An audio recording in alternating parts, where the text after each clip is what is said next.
น้ำอื่นไอ้น้ำเกี่ยวไปไอ้ไรนี่ตัวนี้หน่อยเงาไม่ได้บื่นมันเนี่ยครับ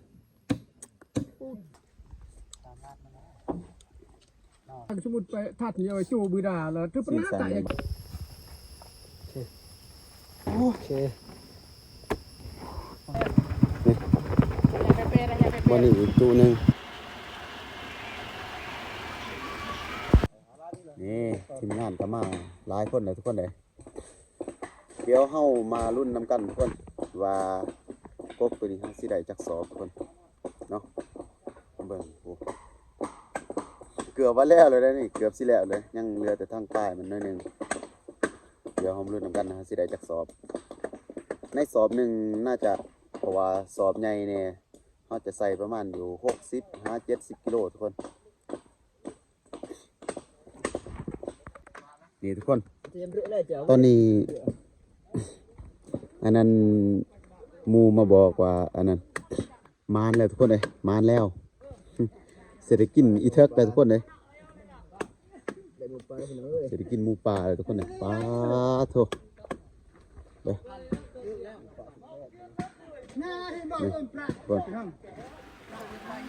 คือว่าเฮาก็ได้แบ่งน้องๆไปเอาหมูปลานะทุกคนไปแล้วทุกคนเพราะว่าในผ่านเพิ่นกำลังมานำลังทีมงานของเฮาก็เลยแบ่งส่วนหนึ่งก็ได้แกะเปลือกจันหอมและอีกประมาณ3-4 คนนะมานแท้บ่นี่ตอนนี้ก็มาฮอดแล้วเนาะทุกคนหมูตัวเถิกทุกคนเอ้ยมีแขวปลาทุกคนเลยเสียดายแต่ว่ามันจอยตาบอนี่ปลา2 คนหามในยันบ่อยากขึ้นทุกคนหันมีแขวน้ำแขวกับสอนกัน2 อัน2 เล่มทุกคนมาวันนี้ น้องๆเขาได้พากันหาเสือกมัดตีนมัดมือทุกคนเพื่อสีหาเมื่อแคมป์คุณละหลังจากที่ว่ามัดเรียบร้อยแล้วนะทุกคนน้องๆก็พากันหามหมูเมื่อแคมป์ทุกคนเลยนี่แหละเบิ่งสภาพเส้นทางโอ้ค่อนข้างแบบขึ้นค่อยลงหวยนะทุกคนเพอแถมยังมีถากอีกโอ้โหสุดยอดเลยอันนี้แหละเขาเอิ้นว่ารสชาติของการผจญภัยในป่าทุกคนเลยแต่ก็มีความสุขเพราะว่าอีกอย่างเฮาอยู่ป่าก็มีของกินของอยากหลายอย่างหลายแนวทุกคนเลยเพราะว่าจะเป็นถ้าบ่ได้หมูป่าก็จะเป็นกระหอกกระแต้นี่แหละ อันนี้มันเป็นวิถีชีวิตของคนชนเผ่าเฮาเนาะก็บ่ได้หมายความว่าเฮาสิได้ขาได้ขายดอกแต่ว่าพอได้กินไปสู่มื้อสู่วันจังซี่แหละมาเบิ่งสภาพเส้นทางน้องๆก็ได้เปลี่ยนกันอันนั้นเนาะก็คือตอนนี้ก็ได้ล้างเอาขี้ดินออกจาก ตัวหมูก่อนทุกคนเลยเพราะว่ามันเปื้อนหลายเมื่อกี้นี่อีกอย่างกับน้ำในก็สะดวกแน่ย่างใกล้เติบเลยทุกคนอันนั้นน้องนุ่งก็พากันเอาจริงเอาจังขนาดทุกคนเลยเสือมันในทีมของเฮานั่นแหละแต่ว่าสุดนี้กับมานำดาวฟีลิ่งกับม้านเติบครั้งแรกเลยที่ว่าเฮาได้หมูป่าทุกคนก็ถือว่าสุดยอดที่ผ่านมาก็ไปแต่ละเทื่อก็ได้แต่ กระหอกกระแต้นั่นแหละแต่สุดนี้กับโอ้ยโตเถิกตอนนี้ก็มาฮอดเส้นทางที่ว่าสะดวกแน่เนาะใกล้แคมป์เฮาแล้วหลังจากที่ว่าขึ้นค่อยลงหวยนะทุกคนมาฮอดทางอันนี้ก็สะดวกแน่แต่สิได้ขี้ต้มแน่น้อยนึงก็บ่เป็นหยังเอา ตอนนี้สู้ๆเด้อน้องๆใครสิฮอดแคมป์เฮาแล้วฮอดแคมป์กับเอาแต่สิกินนะบัดนี้เนาะเพราะว่าจะเป็นซอยจุหรือว่าแล้วแต่ละคนอยากมักไผมันถือว่าจะได้กะม้านเติบแล้วมาสุดนี้ทุกคนเลยพร้อมทั้งนักเติบเลยทุกคนนี่มาเบิ่งสีหน้าน้องนุ่งโอ้สุดยอดเลยจะเปลี่ยนผู้ทั้งหลังบอยก็เลยเปลี่ยนทุกคน แต่บ่เป็นหยังไก่หอดแคมป์เขาแล้วนี่นี่หอดแคมป์มาแล้วทุกคนเลยเอาอดทนก่อนจะหน่อยหันสีเฮ็ดแนวใดก็เฮ็ดเนาะสิปิ้งกินก็ปิ้งสิซอยจุก็ได้ทุกคนแล้วแต่ความมักของแต่ละคนทุกคนเลยอย่างช่วงนี้ฤดูฝนกับไปมายากแน่นี่หมอนี่เมื่อยล่ะโอ้สุดยอดเลยอันนี้จะเป็นแคมป์ของเฮาทุกคนนี่น้อง2คนกำลังนักหัวสิป้าใสโอ้โห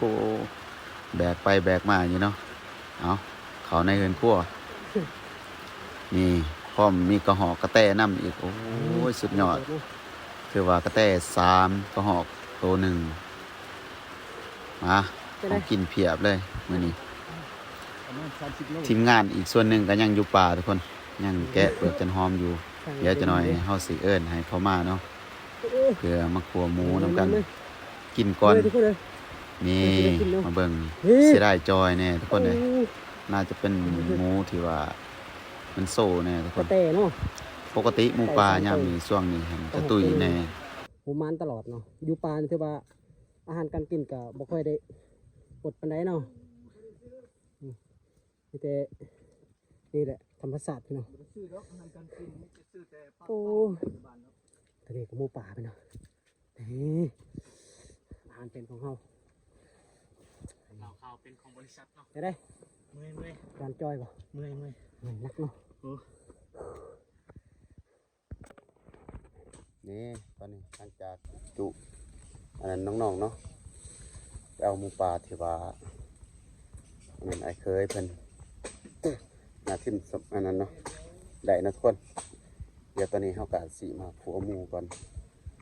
แล้วก็สิพักปอนก่อนตัวเฮาแกะเปลือกเนาะแกะเปลือกจันหอมตอนนี้เฮาสิ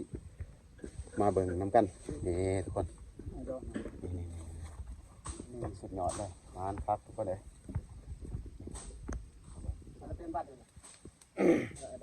คือว่ามาสุดนี้กับโอเคต่อทุกคนนะสุดยอดนะจะได้มาเบิ่งน้ำกันทุกคนวันนี้ก็กำลังครัวทุกคนขึ้นงานก็ได้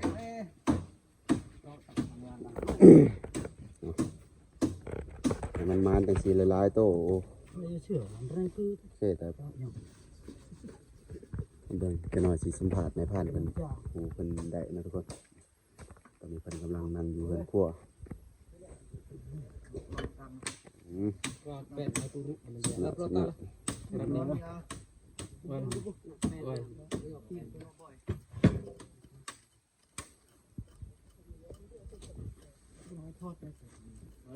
ปลาเราจูนะ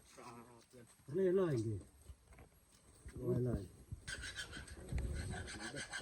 ใหญ่เติบนะประมาณ30-40 โลทุกคน20 กิโล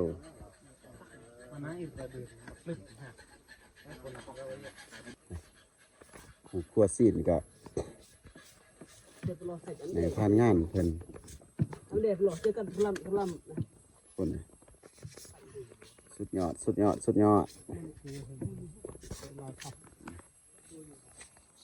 เจราน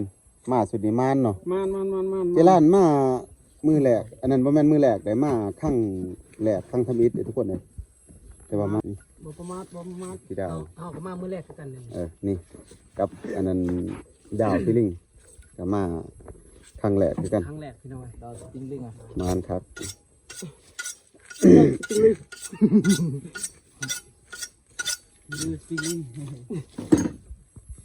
เอาจะได้กับเฮาสิครัวหมูกันก่อนทุกคนคือว่ามาสุดนี้แหละโอเคแต่ทุกคนเด็กแม่หนึ่งคืออันโปรตีนนะโอ้อันตีนเป่าตีนเลยด้าเข้ากับบนถนัดไปได้เลยเพราะว่ามาแต่ละเทือกะบ้านมีแต่กระหอบแต่สุดนี้แหละกำลังได้หมูเพื่อทั้งอิฐนี่แหละ2 โตนั่นจะ1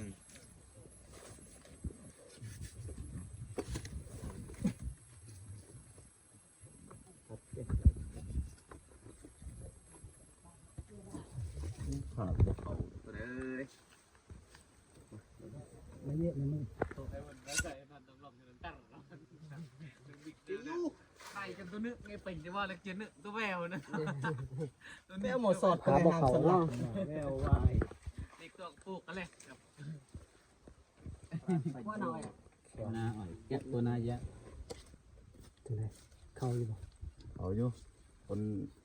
ผ้ากับฟ้าเนี่ย เอาดิคนพ่อสินสันสินสันเฮ็ดสินสมสินสันเฮ็ดสินสมโซจุ แม่นบ่ฮะ เอาไว้ในบัตรผักบัว บ่สิซอยจุบ่ฮะ ใส่เนาะ มาทุกคนเอาครัวนำห้องแก้มนำทุกคนนี่ โกนตูด เดี๋ยวเบิ่งทุกคนนี่เอาเบิ่งเจด้านสุดยอดเนาะนี่ทุกคนมากำลังเอาบ่ดาวดาวเบาเฮ้ย โอ้จำพีโจ สุดยอดเมื่อกี้นี่ ตีละ กองทายไปแจ้งไปได้นี่มาเอาอีกบาทที่สองทุกคน มันก็ตั้ง นี่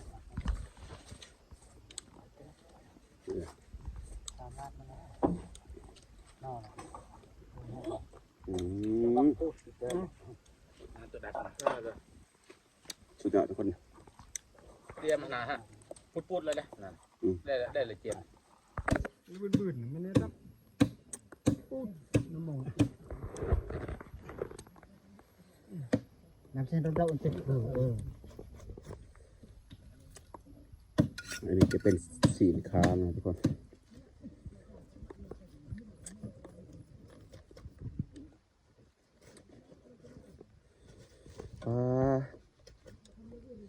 เผ็ดครับทุกคนเลย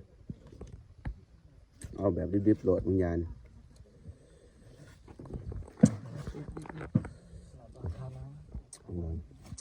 โอเคป่ะ โอเค มือหนามาอีกเนาะมานเลยนะทางเกียร์ล้านเพิ่น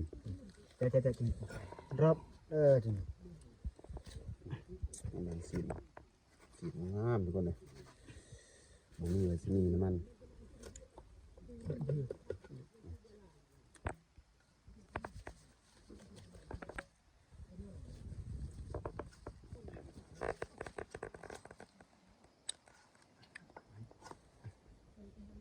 หัวซีนกับถนัดแต่ทุกคนเลยใกล้ชิแล้วเลย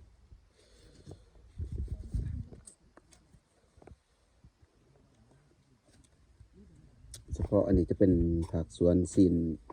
ค้ากับซีนสันทุกคนส่วนเรื่องนั้นจะเป็นกระดูกคางแล้วก็กระดูกสันหลัง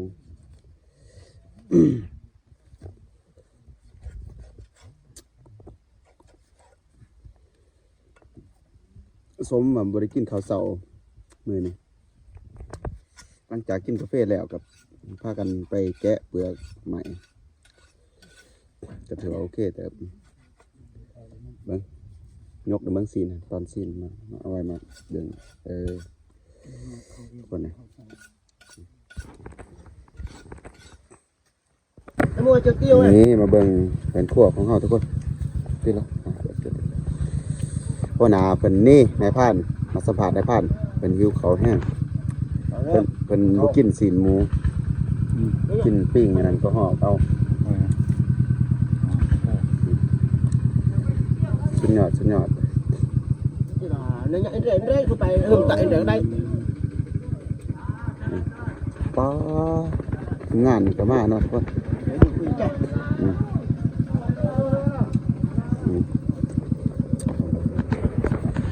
กินแบบทุบเอา đã đâu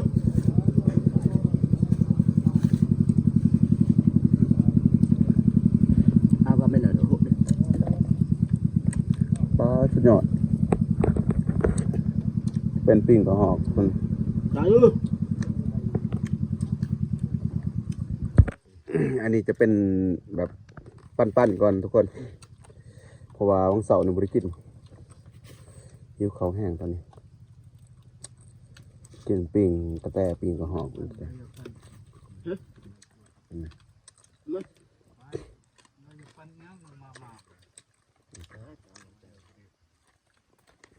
นบัง ไปนะจุด เยอะ นี่นะแตกเลยตาลุ่นถ่าย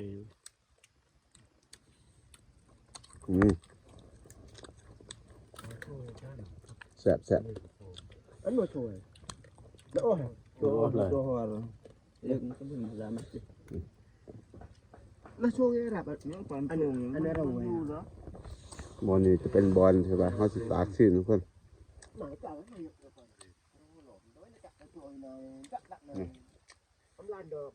จากที่ว่าเขาคั่วแล้วจะหน่อยเขาก็สิมาย่างให้มันแห้งเนาะแล้วก็มาแบ่งกันเมื่อพากผู้อยู่เพื่อน อันบูเรื่องอะไรจามเนี่ยอะไรถูกอันนั้นพูดทำไม นี่แหละ เออเนาะเนี่ย ทุกคนนะมาตอนนี้ก็ ราคาแล้วมึงเฮ้ยแจง กินเขาวนะทุกคนเนาะกินแบบง่ายๆทุกคนเลย ตัวแก้วอยู่ได้นี่ เกี่ยวมองไปงานละต้มแดง กินแบบจังหวะแบบปิ้งเอาทุกคนนี่ทุกคนกินปิ้งแบบสำราญนี่ไฟของเขากับบเป็นใจไฟบ่อยากลุกอะไรเพราะว่าช่วงนี้ดูคนทุกคนเลยมานี่เจร้านเพิ่นก็เป็นนักยูทูบเบอร์เด้อผากซ่องเพิ่นมานี่ซอยซีนแบบงามๆจะมีแจวนั่นทุกคนนะ เอาละไปจุดปิดอ่ะเอาละ เพื่อกินแล้วก็ข้าวสิไปเวียงเนาะส่วนเครื่องในมันจะกินตอนเพลนจังหน่อยทุกคนนี่พี่ป้านมากินมาเด้อกินสุกสำราญทุกคนเลยนี่มันแบบมืดๆในจังหน่อยฝนก็สิตกในอีกอย่างมันเอาพวัดตกมันสีน้ำเนาะ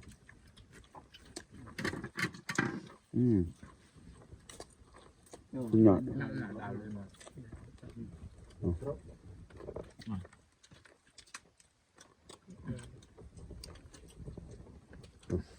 โดยอ้ายเจ้าเจนเราครับสำราญยับนี่ก็ตื่นจังหวะ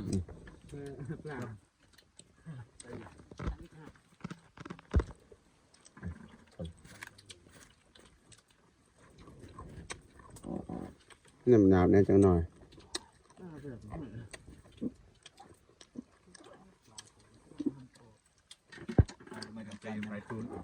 โอ้ลูก ขวด ได้แล้วนะบอกลงเลย เฮ้ยเด็ก มันทำด่าเยอะอย่างเดียว กูเสื้อมัน อันอัดตัวหงขาสัตว์ได้อัดงอม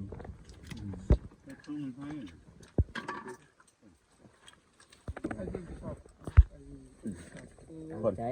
คือพนาโอ้สุกสำลาพี่น้องเอ้ย อะไร แต่ยกตัวอย่างสมมุติไปทัดเนี่ยไปสู้บืดาแล้ว อันนี้จะเป็นอาหารเที่ยงทุกคนแต่ว่าหลังจากกินข้าวกินน้ำแล้วก็เฮาก็สิได้ดำเนินต่อเวียกของเฮาเพราะว่าเฮาแกะ ส่วนหนึ่งก็สำเร็จแล้วเฮาก็สิใส่กระสอบทุกคน เรื่องอะไรอย่างที่ให้ปลาตัวลู ไปปลาลูปลาโกลู มาลู นี่ ปลาโกลู มาลู จะได้แซ่บเนาะ แล้วมาลู ปลาโกลูปลาลูปลาโกลู ส่วนของไฟของเฮาก ำลังจีพี่น้อง เจ้าของแบรนด์ นักเก็น กินสำได้กันเกลือเบิ่ง ลูกกัดปะตะอันน้ำดีจุดมืออยู่เที่ยงมาอยู่ มาตอนนี้เฮาก็สิเอากระสอบอันนั้นเนาะเอากระสอบขึ้นรถสิแกอันนั้นสิแบกมาแต่ป่าเพิ่นน่ะเพราะว่าหลังจากที่ว่าเฮาเฮ็ดแล้วเนาะเดี๋ยวมาสรุปนำกันว่าเฮาสิได้จักสอบในมื้อนี้ทุกคน ตอนนี้รถกระขาดคนนี่มาเบิ่งเหมือนกันขาดติดต้มนะทุกคนอ่า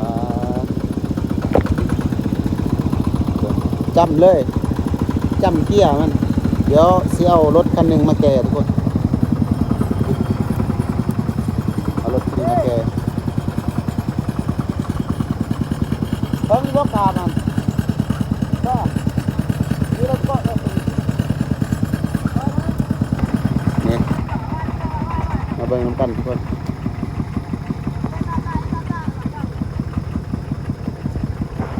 แกคิดว่าสิคามต้มตัวนี้แล้วก็สิเอาประมาณอยู่10 ป้ายสอบอยู่นี่เนาะนี่อยู่ป่าตัวนี้ แต่ว่ามันรถค่าไปบ่ได้ก็เลยต้องถอยสิจอดรถป้าไว้ตรงนี้แล้วก็สิแบกมาทุกคนนักเติบไปสอบหนึ่งน่าประมาณอยู่6-70 กิโลรถ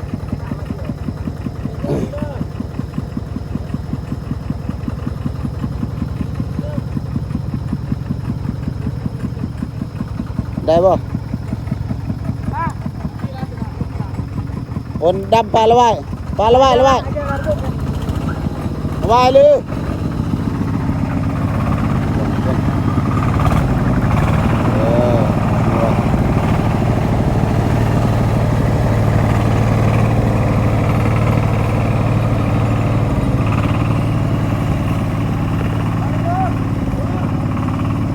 ได้แล้วมีสิบืนต่ออีกคนใส่เหล็ก3 เกียร์3ต่อ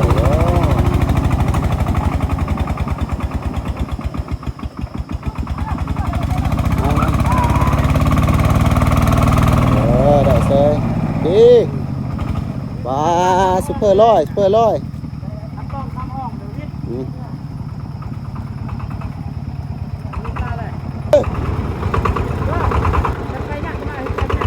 โอเค3 คนมาใส่อยู่นี่แล้วก็3 คนสิใส่อยู่ลุมทุกคนแต่ว่าเอารถ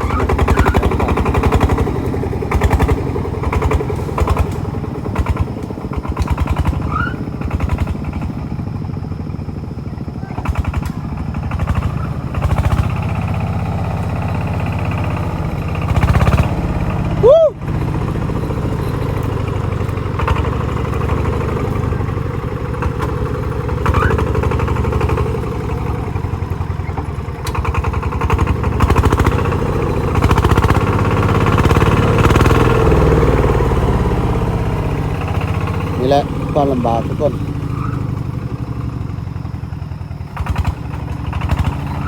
เดินน้ำกัน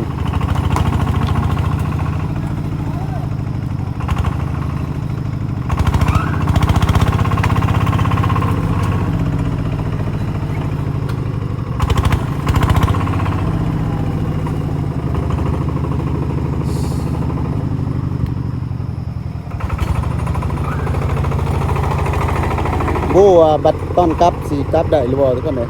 นี่เบิ่งแต่กระสอบนี่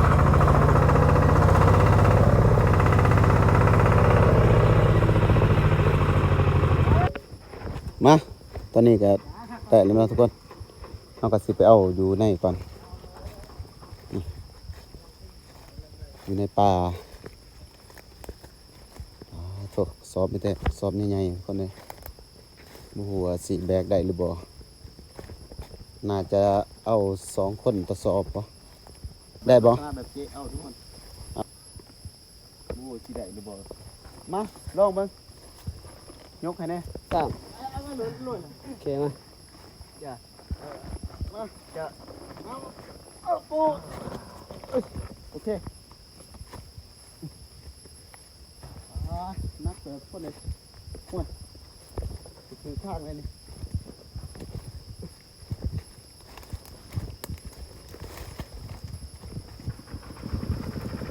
ได้มา โอ้นักโคตรเลยโอ้นาประมาณอยู่50-60 โลทุกคนนักแห้งได้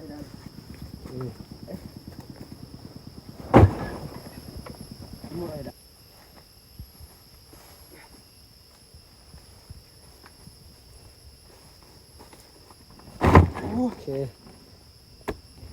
ว้าสุดยอดเลยนักแข่งทุกคนเลย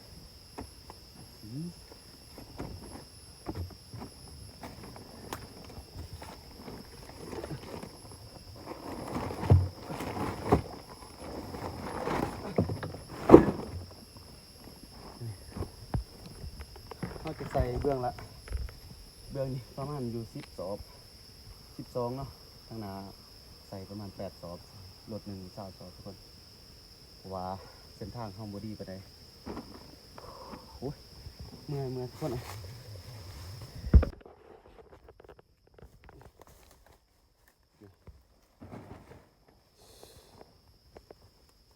นี่แหละทุกคนเพื่อสิได้เงิน10,000 ป้าบ่ได้ตัวนี้นะสิได้มันมันยาวโพดเอาเบิ่งพี่ดาว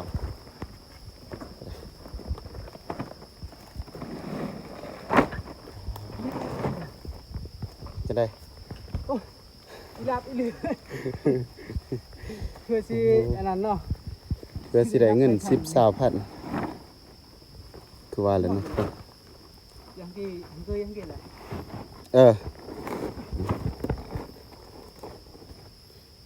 เอาแป้งจะน้อยก็ได้เอาขึ้นสำนึงยังอีกจักสอบเดี๋ยวเบิดแล้วบ่แถวนี้ฮะ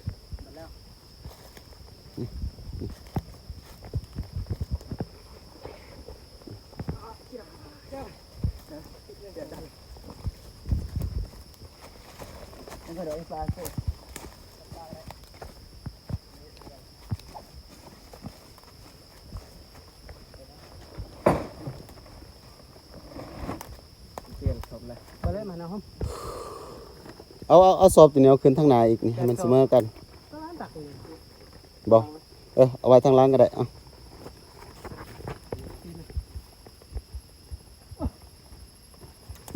วันไรล่ะ ตัวนั้น 1 2 3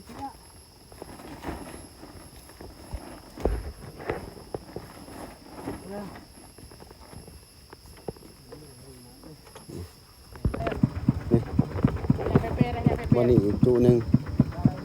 บ่เจ้าร่วมอันนั้นเอาขึ้นอยู่พุ่นได้ว่า10 สอบ 4เดี๋ยวอย่าเต็มเลยละรถน่ะ ฮะแห่คันบ่ฮอดหั่นยังได้หั่นเอาบ่เบิดได้หั่น 1 2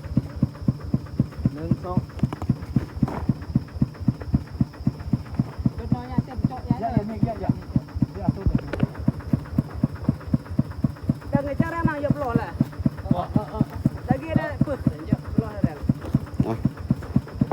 เบิ่งนำกันทุกคน ไปละปิดละ Dia lah nak juk lah. Dia lah juk depan. Tu. Lai jet ke dalam ni mo. Mang ti lah. 13 1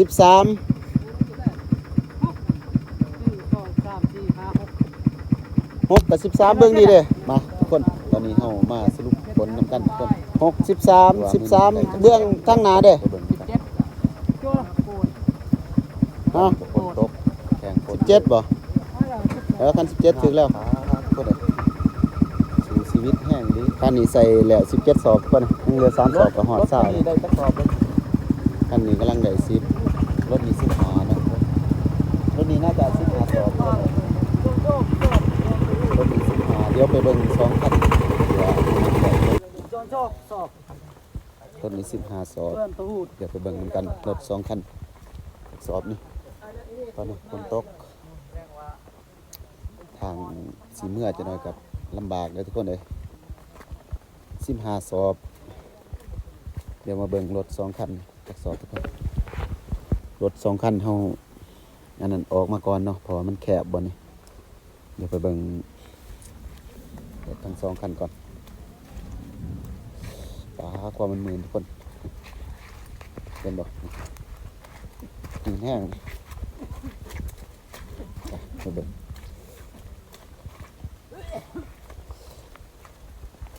รถคันนี้1 2 3 4 5เนาะเบื้องละ5 สอบเลยกัน นี่ก็หาสอบ1 2 3 4 5เดี๋ยวมาเบิ่งทางนี้ถือว่าทางหลัง10นะทุกคนมาเบิ่งทางหน้าใส่อยู่ลุม4 6แสดงว่าคันนี้16ทุกคน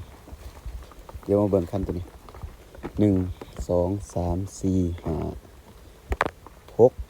7 8 9 10 11เนาะคันนี้ทางหลัง11สอบทุกคนเลย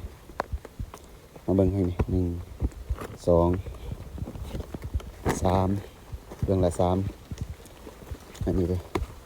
1 2 3 6ถือว่า6 11พอดี17บวก16กับ33มาบวกใส่15กับเป็น48ทุกคน48สอบเดี๋ยวเฮามาลอง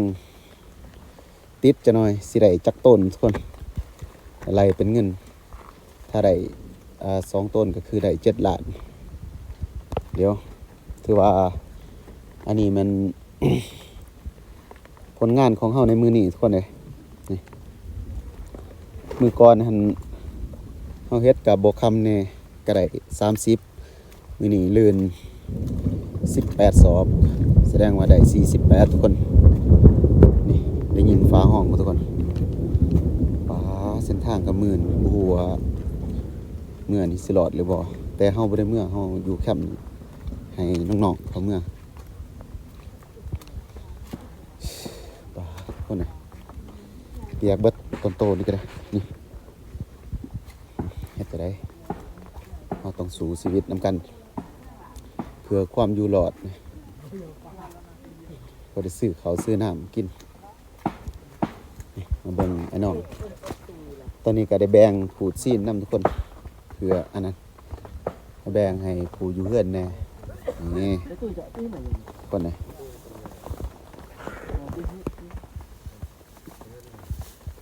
ถือว่าปูดซีนทั้งหมดจัก13บ่14เนาะ1 2 3 4 5 6 7 8 9 10 11 12 13 14ผู้ทุกคนมาสุดนี้ก็มานเติบทุกคนเลย